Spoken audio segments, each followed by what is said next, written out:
Now, going to the AEW side, obviously we are now hearing about our good buddy Phil Brooks saying, hey, you know what?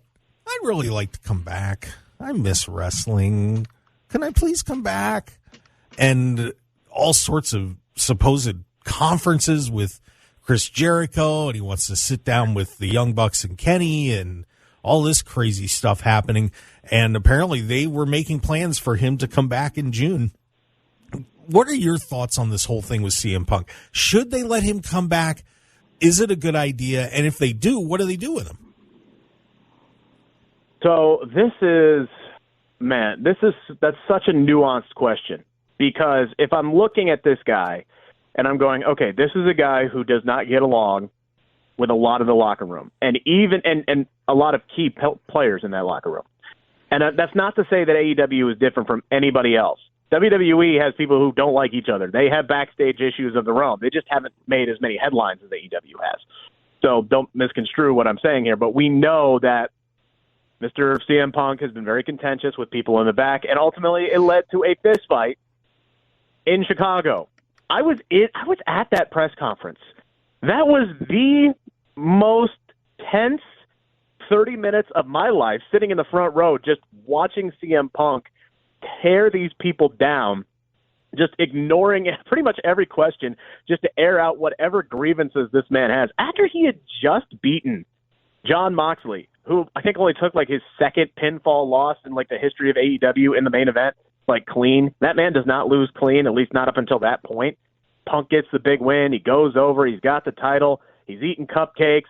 Yeah, he turned out he was hurt. We didn't know that at the time. But, I mean, that guy should have been on cloud nine. And instead, he goes out there on what was pretty much a national platform and just tears down his EVPs while his boss just sits there and listens.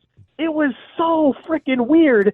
And then, of course, 20 minutes later, we see a security guard bolting out of the room because there's a fist fight that's going on backstage between, CM Punk and the Elite and the Kenny Omega and Young Bucks, and apparently the dog was involved, and Ace Steel was involved, and somebody got bit, and it was just absolutely insane. And at that point, you're thinking, there's no way that you can bring CM Punk back, except for the fact that he's CM Punk and he's AEW's biggest draw. AEW is better from a rating standpoint, from a profitability standpoint, when CM Punk is active and on television. It's just a fact. He's the biggest draw in the company. He's one of the biggest draws in professional wrestling, period. If he was in WWE, their ratings would go up. So with that, you are willing to eat a certain amount of crap. But the problem with CM Punk is, even if they go through all these meetings, right, even if he sits down with Jericho and he sits down with Moxley and he sits down with the Elite and he sits down with everybody and he's like, all right, we're good. The slate has been wiped clean. Let's just move forward and work together as professionals, and everybody shakes hands. Great. How many more weeks until something else happens? And also from Tony Khan's standpoint is, how can you trust CM Punk from a durability standpoint? The guy's only getting older. And the last two times you put your world championship on him, he's gotten hurt, and he's had to miss several months. So there's legitimate concerns there. So if you're Tony Khan, you have to kind of weigh things. When CM Punk is on my TV screen, there's more money in my pocket. But can I trust this guy's durability standpoint? Can I trust him not to butt heads with the other talent and start something else up? And from CM Punk's standpoint of things, I think he's kind of realized, at least right now, man, I love this, but my window is closing. And if I want to go out there and I want to enjoy this and not have my wrestling career end on a negative note, I got to go out there and try to mend some fences and get out there and go perform at Wembley Stadium, this big main event, because if they're going to sell out 70, 80,000 seats, your main event has got to be CM Punk and FTR versus the Elite. Like, that's one of those matches that's going to help fill the stadium. So Punk obviously wants to come back. He doesn't want his wrestling career to end that way. He still loves this, according to many people inside of his camp. But, yeah, Tony Khan has a big decision to make, and the rest of the locker room has to understand and figure out if they can at least work with CM Punk on some level. But it's a big risk either way you slice it. Yeah, this is going to be a fascinating scene to see what happens when Punk comes back and how they use him. And, are people going to cheer? Are people going to boo? What's going to happen? People will cheer.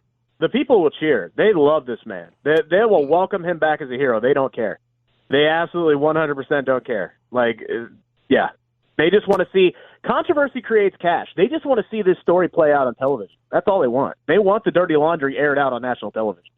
I mean, locker room drama creates ratings and revenue.